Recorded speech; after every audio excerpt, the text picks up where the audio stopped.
Bonjour à tous et merci de votre fidélité à la RTC. Soyez les bienvenus dans ce flash d'information que nous démarrons avec une très mauvaise nouvelle. Le Sénégal est en deuil. Le président du Conseil constitutionnel, Mamadou Bayo Camara, n'est plus. Le magistrat est décédé ce jeudi 10 avril 2025. Ancien procureur général près la Cour suprême, Mamadou Bayo Camara était également membre du Comité des Nations Unies sur les disparitions forcées depuis 2011. Il avait été nommé président du Conseil constitutionnel en septembre 2022 par décret présidentiel sous le régime de Macky Sall. La rédaction de la RTC présente ses sincères condoléances à la famille éplorée et au peuple sénégalais. À présent, direction Kaolack, l'école Abdou Tokamarsi, située dans le quartier Sara, est en très mauvais état. Les bâtiments sont vieux et dangereux. Le poste de santé du quartier connaît aussi de gros problèmes. Malgré ces difficultés, surtout en ce qui concerne l'assainissement, les habitants s'organisent eux-mêmes pour trouver des solutions et améliorer leurs conditions de vie. Reportage Ousmane. Lors d'une assemblée générale constitutive que les membres de l'association Sara, ma source de vie, ont diagnostiqué les maux dont souffrent les populations de ce quartier. La situation de cette école construite en 1961 fait partie de leurs préoccupations. Nous avons fait appel à un géomètre qui se trouve être un fils de ce quartier Sara. Il va très prochainement nous proposer un plan de réhabilitation de cette école avec un plan de budget détaillé. Pour que nous saisir actuellement Le poste de santé de Sara se trouve également dans le collimateur de cette association. Le poste de santé aussi Concernant le poste de santé, nous avions jugé nécessaire d'étendre sa capacité d'accueil compte tenu de sa fréquentation massive par les populations durant la saison des pluies, au cours de laquelle les cas de paludisme sont en nette augmentation.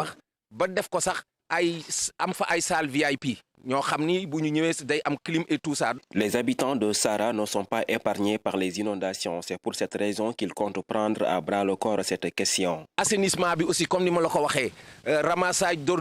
quartier Sara souffre de l'absence de réseau d'assainissement. Toutefois, nous comptons nous organiser pour atténuer la souffrance des populations. Les chantiers qui attendent l'association Sara, ma source de vie, sont énormes. Toutefois, loin d'être démotivés, ses membres estiment que quand on est unis, on peut même soulever une montagne. Ousmane Dem, le directeur régional du commerce de Saint-Louis, s'est prononcé sur la récente baisse du prix du riz importé d'Inde, de Thaïlande et du Vietnam. Selon lui, le prix du sac de 50 kg est désormais fixé à 16 400 francs CFA. Dr Ousmane Diallo a présidé qu'un arrêté ministériel est attendu afin de rendre ces nouveaux tarifs obligatoires pour l'ensemble des commerçants. Ces propos ont été recueillis par Nassirine Sadio. Pour la région de Saint-Louis, c'est suite à l'adoption des prix par arrêté qu'on doit tenir un conseil régional de la consommation. Donc le conseil régional de la consommation est un pendant régional du conseil national de la consommation.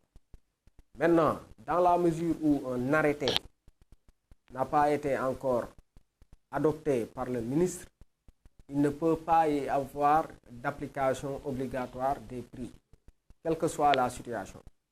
Et à l'issue de ces consultations provisoires, nous avons retenu d'appliquer des baisses drastiques sur le prix du riz brisé ordinaire. En l'espèce, nous avons, par exemple, pour le sac de 50 kg, le prix passe maintenant à 16 400 francs pour le département de Saint-Louis. Et au détail, le prix est redescendu à 360 francs. Je vous rappelle que le prix était de 425 francs. Donc nous avons une réduction significative de 65 francs. Et cette réduction est beaucoup plus importante même pour les départements de Dagana et de Podor. Et nous restons toujours sur la question du prix. Le riz brisé non parfumé ne doit plus dépasser 350 francs CFA le kilogramme, soit une baisse de 60 francs par rapport au prix initial. Cette mesure est entrée en vigueur depuis le 3 avril. Cependant, sur le terrain, aucun changement n'est observé. Les commerçants continuent de vendre le kilo à 410 francs, une baisse non effective que dénoncent de nombreux ménages qui appellent l'État à faire respecter la nouvelle tarification. Le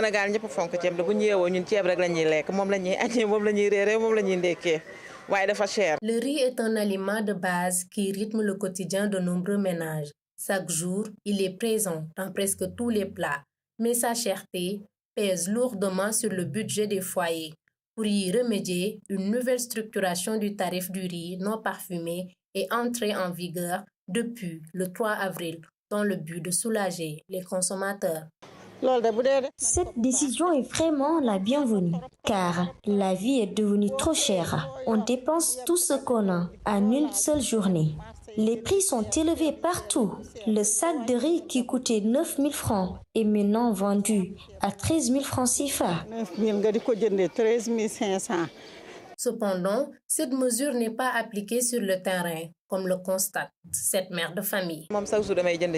Moi, j'achète du riz chaque jour et je le paie toujours au même prix. Vous savez, le gouvernement dit souvent qu'il a baissé les prix, mais en réalité, rien ne change. On continue d'acheter au même prix. Tout est cher.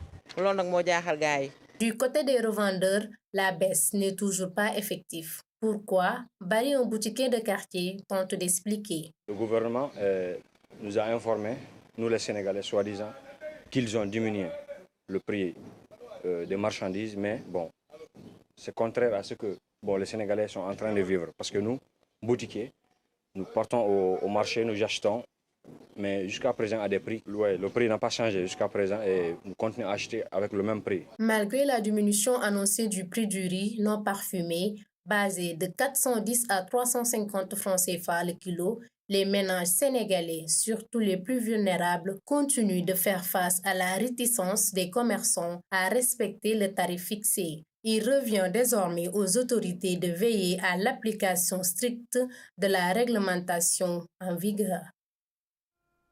Dans le sud du pays, 7 organisations partenaires d'Alcott ont bénéficié d'une formation en secourisme.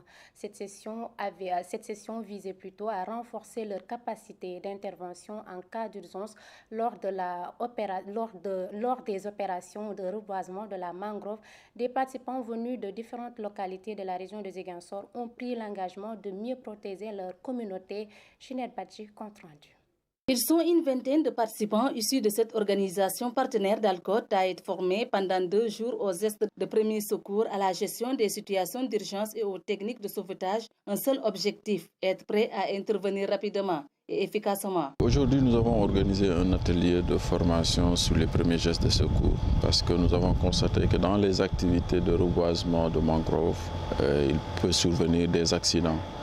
Et que nos partenaires qui sont sur le terrain et qui exécutent les activités doivent être outillés, renforcer leur capacité sur les premiers gestes de secours pour pouvoir administrer le premier secours en cas d'accident. Alcott accorde une importance capitale à la sécurité et à la santé des planteurs, raison pour laquelle cet atelier est organisé ici à Ziguinchor pour nos partenaires qui sont dans la région. Donc eux, leur responsabilité est importante parce que c'est eux qui doivent assurer la sécurité et la santé des personnes qui vont participer aux activités de reboisement. Sergent Mamsadjou de l'AMP Casablanca est revenu sur les modules de l'atelier. On a appris d'abord les méthodes de secourisme avant d'entrer dans les pirogues, prendre nos précautions, porter des gilets de sauvetage, amener nos kits là où se trouvera des compresses, des médicaments comprimés pour les premiers soins s'il y a en cas de blessure. Dans un contexte de vulnérabilité accrue face aux risques climatiques et environnementaux, ces sessions de formation de capacité s'inscrivent dans une démarche globale de protection et d'autonomisation des populations locales. Dans nos villes, trottoirs et carrefours deviennent chaque jour des lieux de travail. Beaucoup y exercent leur métier dans des conditions difficiles. Ces activités, souvent peu reconnues, jouent pourtant un rôle essentiel dans l'économie informelle. Quels sont leurs parcours, leurs rêves, leurs défis? Reportage à Pékin avec Dorine Boussoro et Lamine Koujabi. Le rond-point de Seras de Pékin constitue un véritable lieu de vie et de travail pour de nombreuses personnes. Sur les bas-côtés, hommes et femmes y exercent diverses activités commerciales, vente de fruits, d'appareils électroniques, d'arachides et d'autres articles du quotidien. À l'image de Baba Nguy, qui tient avec abnégation son commerce de rue depuis plus de 15 ans. C'est un travail que j'aime beaucoup, car je l'ai hérité et je l'exerce depuis 2007. Mon ambition, c'est d'aller jusqu'à avoir mes propres magasins. Mais même en atteignant cet objectif, je ne pense pas abandonner ce métier, car c'est grâce à lui que je parviens à subvenir mes besoins. Tout le monde rêve de devenir un grand commerçant. Malgré les difficultés liées à la hausse des prix de l'arachide, Kumba Mbaye s'accroche à son unique moyen de subsistance. C'est avec ce petit commerce que je subviens aux besoins de ma famille. Mais tu sais, la vente de grains d'arachide n'a pas beaucoup de bénéfices, car le kilo d'arachide coûte entre 1200 et 1500 francs. Quand tu vas au marché syndicat, tu risques de toucher ton bénéfice. C'est pour cela que nous demandons de l'aide. En plus de la flambée du prix du carburant, les acteurs du transport doivent faire face à une rude concurrence. C'est ce que souligne Mor Ndiaye, apprenti chauffeur. Maintenant, le travail est très difficile. On gagne moins par rapport à ce qu'on gagnait auparavant parce que les voitures sont nombreuses. Les clients se font aussi rares. Je vais à Sonadis et à Tenguet. Ces petits métiers sont donc confrontés à de nombreux obstacles. Pourtant, qu'ils soient modestes ou plus développés, tous ces travailleurs ont un point commun, subvenir à leurs besoins et à ceux de toute leur famille. Et c'est la fin de ce flash d'information. Merci de votre aimable attention. L'information continue également sur uracsenegal.sn. Merci.